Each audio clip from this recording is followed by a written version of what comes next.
গত ক্লাসে আমরা স্বাদের উপর ভিত্তি করে এবং বিচারণ ক্ষমতার উপর ভিত্তি করে কার্বোহাইড্রেটের শ্রেণী বিভাগ দেখেছিলাম। আজকে আমরা দেখব রাসায়নিক গঠন অণুর ভিত্তিতে কার্বোহাইড্রেটের প্রকারভেদ। তো রাসায়নিক গঠন অণুর উপর ভিত্তি করে 4 প্রকার দেখতেই পাচ্ছ: monosaccharide, disaccharide, oligosaccharide and polysaccharide.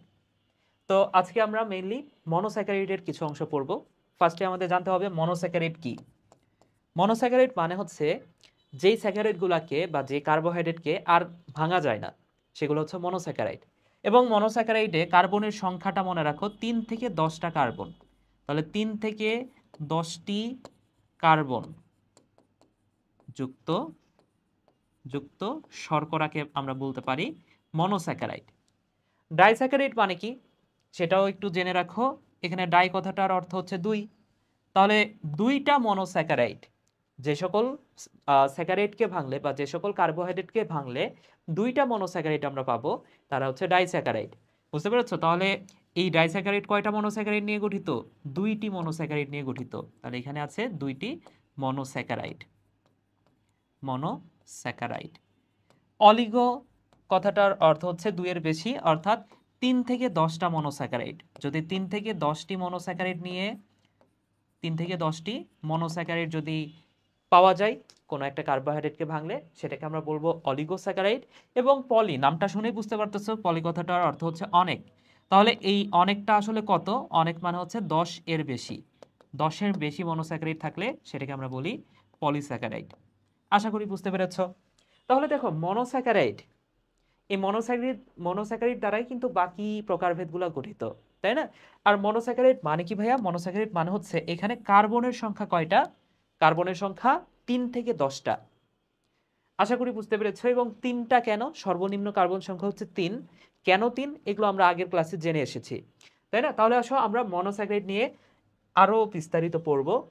So monosaccharide, তোমরা এর আগেও জেনেছো যে মনোস্যাকারাইড এটা এটা এখানে অ্যালডিহাইড মূলক থাকে অথবা থাকে কিটোন মূলক। এটা তোমরা আগের ক্লাসগুলোতে জেনেছো। তাহলে এই অ্যালডিহাইড মূলক এবং কিটোন মূলকের উপর ভিত্তি করে এই মনোস্যাকারাইডগুলো দুই ধরনের হতে পারে। একটাকে বলা হয় অ্যালডোস শর্করা, আরেকটাকে বলা হয় কিটোস শর্করা।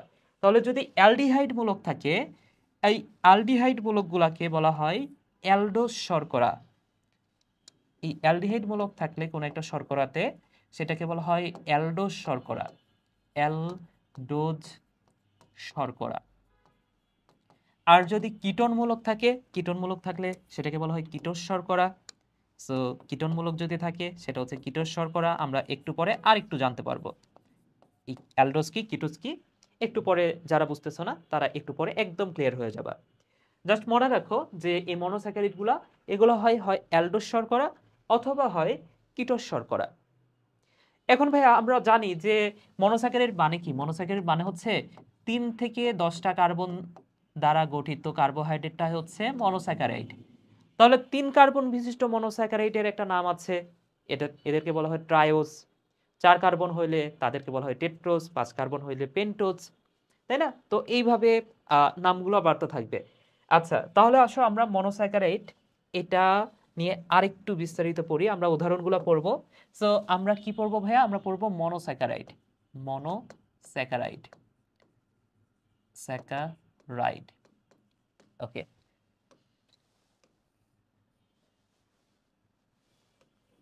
আচ্ছা মনোস্যাকারাইড। এখন এই মনোস্যাকারাইড এটা তো দুই ধরনের হতে পারে, আমরা জানি। এটা হতে পারে হয় অ্যালডোজ অথবা হতে পারে কিটোজ, তাই না? সো এটাও আমরা জানি যে এটা দুই রকমের হতে পারে। এটা হতে পারে অ্যালডোজ শর্করা, এটা হতে পারে অ্যালডোজ শর্করা, এটা হতে পারে কিটোজ শর্করা। এই নামগুলো আমরা জানি, তাই না? একটু আগেও দেখেছি। সো অ্যালডোজ শর্করা কারা এবং কিটোজ শর্করা কারা, এই বিষয়টা আমাদের এখন জানতে হবে খুব ভালো করে। এবং এইটা কিন্তু এমসিকিউতে আসবে। এমসিকিউ বা সিকিউ, সিকিউতে না এমসিকিউতে বেশি আসে। সো মনোস্যাকারাইড আমরা তো জানি যে 3 থেকে 10 কার্বন হলে তারা হচ্ছে মনোস্যাকারাইড। এখন 3 কার্বন বিশিষ্ট যে শর্করা, কার্বন সংখ্যা যদি 3টা হয়, তাহলে সেই স্যাকারাইডটাকে কি বলা হয়? আমরা এর আগেও জেনেছি এই ধরনের স্যাকারাইডকে, 3 কার্বন বিশিষ্ট স্যাকারাইড হচ্ছে ট্রায়োজ। ট্রায়োজ। তাহলে এই ট্রায়োজ, এই শর্করাটা অ্যালডোজও হইতে পারে আবার কিটোজও হইতে পারে। অ্যালডিহাইড মূলকও হইতে পারে, আবার কিটোন মূলকও হইতে পারে, তাই না? তাহলে 3 কার্বন বিশিষ্ট শর্করা এটা হয় অ্যালডোজ হবে অথবা কিটোজ হবে। অ্যালডোজ কারা মনে রাখো, আমরা ট্রায়োজের উদাহরণ জানি গা, এবং আরেকটা উদাহরণ হচ্ছে ধা। তোমরা আশা করি জানো এটা, গ্লিসারালডিহাইড এবং ডাইহাইড্রক্সি এসিটোন।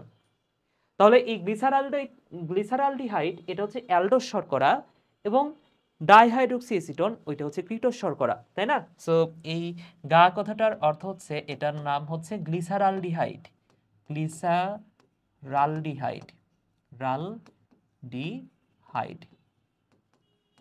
এবং ধা কথাটার অর্থ হচ্ছে ডাইহাইড্রক্সি এসিটোন, এটাকে বলা হয় ডাইহাইড্রক্সি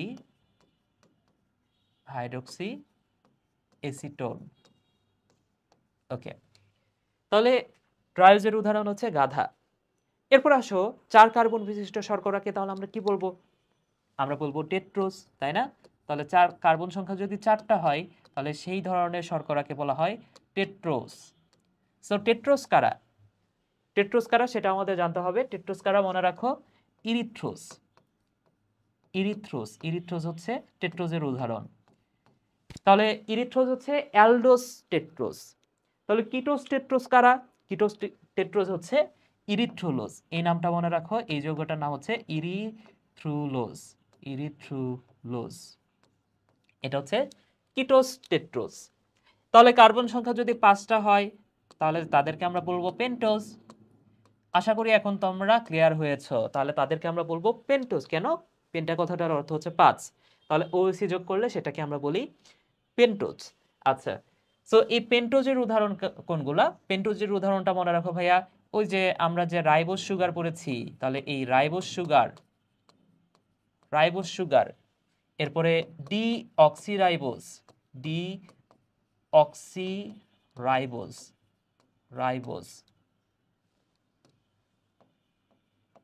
এরপরে জাইলোজ,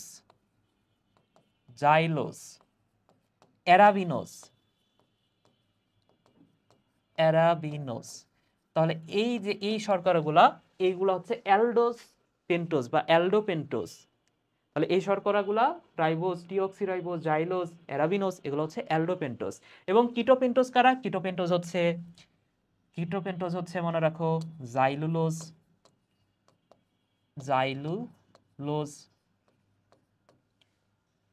এরপরে রাইবুলোজ।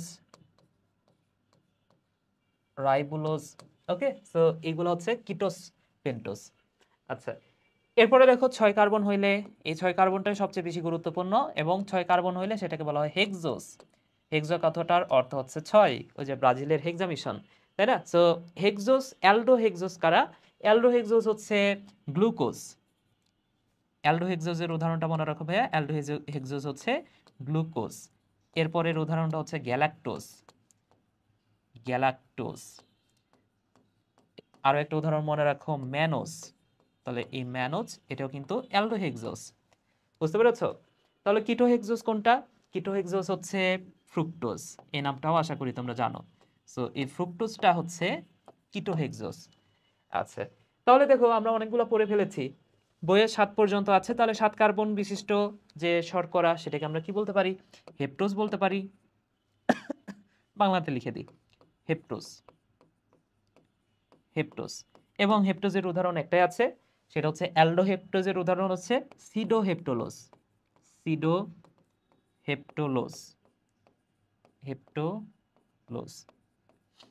ওকে, আর কিটোহেপ্টোজের উদাহরণ নাই, বইয়ে দেয়া নাই, বইয়ে একটাই দেওয়া আছে শুধুমাত্র।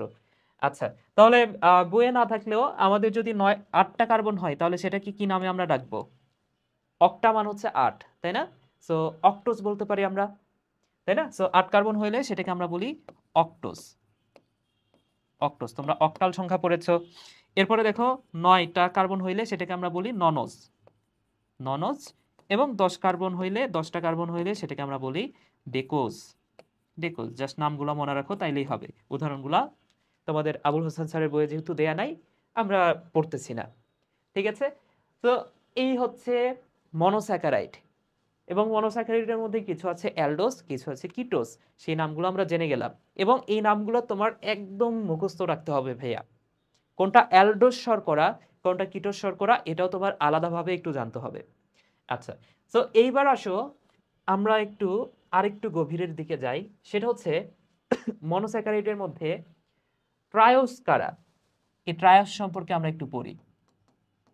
ট্রায়োস, তাহলে ট্রায়োস মানে কি ভাইয়া? ট্রায়োস মানে হচ্ছে 3 কার্বন বিশিষ্ট শর্করা। তাহলে ট্রায়োজের উদাহরণ আমরা পড়েছি গাধা, এবং গ্লিসারালডিহাইড বা গা যেটা সেটাকে আমরা বলি অ্যালডোট্রায়োস, এবং যেটা হচ্ছে ধা সেটা হচ্ছে কিটোট্রায়োস, তাই না? সো অ্যালডোট্রায়োস পাওয়ার জন্য আমাদের তাহলে এটা ট্রায়োস মানে যেহেতু 3 কার্বন, আমি 3টা কার্বন ফার্স্টে দিয়ে নিই, এই যে 3টা কার্বন আমি দিয়ে নিলাম। এবার অ্যালডোজ বানানোর জন্য আমাদের কি দিতে হবে? সিএইচও মূলক দিতে হবে, অ্যালডিহাইড মূলক দিতে হবে, এবং বাকি হাতগুলোতে একটা করে হাইড্রোক্সিল দিতে হবে। এছাড়াও যে হাতগুলো ফাঁকা থাকবে এখন সেইগুলাতে আমাদের হাইড্রোজেন দ্বারা পূর্ণ করতে হবে। সো হাইড্রোজেন দ্বারা আমি পূর্ণ করলাম।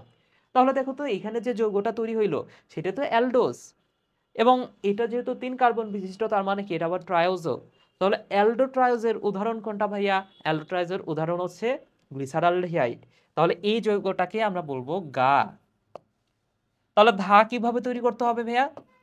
ধা তৈরি করার জন্য আমরা আবারও 3টা কার্বন নিব, কেন? কারণ এটা হচ্ছে ট্রায়োস। এবং কিটোনমূলক তো অবশ্যই 1 নাম্বার কার্বন আমরা দিতে পারবো না, কিটোনমূলক দিতে হবে 2 নাম্বার কার্বনে। তাহলে 2 নাম্বার কার্বনে একটা কিটোনমূলক দিলাম। আচ্ছা, এরপরে বাকি হাতগুলোতে হাইড্রোক্সিল মূলক দিব, এবং আরো যে হাতগুলো ফাঁকা থাকবে সেগুলোতে আমরা হাইড্রোজেন দ্বারা পূর্ণ করব। তাহলে এই যে দেখো হাইড্রোজেন দ্বারা পূর্ণ করলাম। তাহলে এটাই তো ধা। কিভাবে বুঝলাম এটা ধা? কারণ এই যে দেখো এখানে কিটোনমূলক আছে, তাহলে এখানে কিটোনমূলক দিলাম তার মানে কি কিটোট্রায়োস হয়ে গেল। এখানে অ্যালডিহাইড মূলক দিলাম তার মানে কি এটা হচ্ছে অ্যালডোট্রায়োস।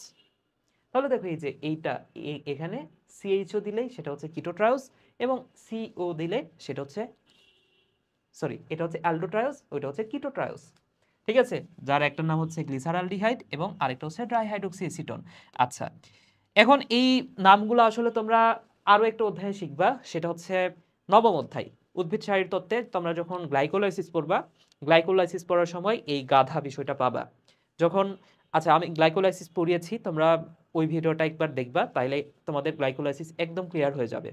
ঠিক আছে, সো এই বিষয়গুলো দেখো। তাহলে এগুলোর কাজ কি? কাজ হচ্ছে এরা উদ্ভিদে ফসফেট এস্টার হিসেবে থাকে। এই গাধা এরা ফসফেটের এস্টার হিসেবে থাকে, এবং শ্বসন সালোক সংশ্লেষণে এটা আমরা পাবো। ঠিক আছে, তাহলে এইটা শ্বসনের কোন চক্রে পাওয়া যায়? গ্লাইকোলাইসিসে পাওয়া যায়। এটা আমরা তো পড়বো নবম অধ্যায়ে, গ্লাইকোলাইসিস। তাহলে গ্লাইকোলাইসিসে পাওয়া যায়, এবং সালোক সংশ্লেষণের কোন ধাপটাতে পাওয়া যায়? মনে রাখো C3 ধাপ করার সময় এটা তোমরা পাবা। ঠিক আছে ভাইয়া, ওকে। এরপর আসো টেট্রোস। তাহলে টেট্রা মানে কি? টেট্রা মানে হচ্ছে 4। তাহলে 4 কার্বন বিশিষ্ট অ্যালডোস এবং কিটোস, এই দুই ধরনের শর্করা আমাদের বানাইতে হবে। তাহলে 4টা কার্বন ফার্স্টে দিয়ে নিই, 4টা কার্বন দিয়ে নিলাম। তাহলে অ্যালডোস বানানোর জন্য আমাদের অ্যালডিহাইড মূলক দিতে হবে, বাকি হাতগুলো দিব হাইড্রোক্সিল, বাকি হাতগুলোতে দিয়ে দিলাম হাইড্রোক্সিল মূলক। আচ্ছা, আরও যে হাতগুলো ফাঁকা আছে সেটা আমি পূরণ করলাম হাইড্রোজেন দ্বারা। তাহলে এই যে হাইড্রোজেন দ্বারা হাতটা পূরণ হয়ে গেল। তাহলে অ্যালডোটেট্রোস, সিম্পল কথা। তাহলে এইটার নামই হচ্ছে ইরিথ্রোস। তাহলে এই অ্যালডোটেট্রোজের নাম হচ্ছে ইরিথ্রোস। আচ্ছা, এখানে লেখা আছে দেখো ইরিথ্রোস। আর কিটোটেট্রোস কিভাবে বানাবো? তাহলে 4টা কার্বন দিব, 4টা কার্বন 3 4, 2 নাম্বার কার্বনে দিতে হবে কিটোনমূলক, বাকি হাতগুলোতে হাইড্রোক্সিল মূলক। একদমই জি না ভাইয়া? ওকে, তাহলে বাকি হাতগুলোতে আমি দিলাম হাইড্রোক্সিল মূলক। এছাড়াও যে হাতগুলো ফাঁকা থাকবে সেগুলোতে হাইড্রোজেন দ্বারা আমি পূর্ণ করে দেব, হাইড্রোজেন দ্বারা পূর্ণ করে দিলাম।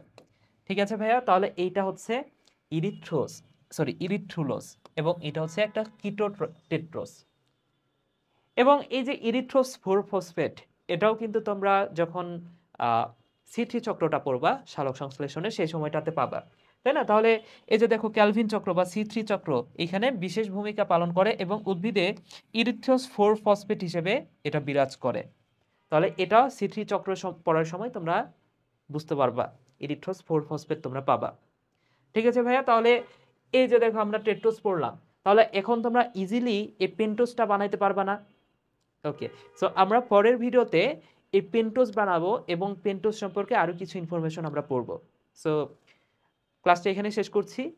এর পরের ক্লাসগুলোতে আমরা ধাপে ধাপে আরো গভীরে প্রবেশ করব।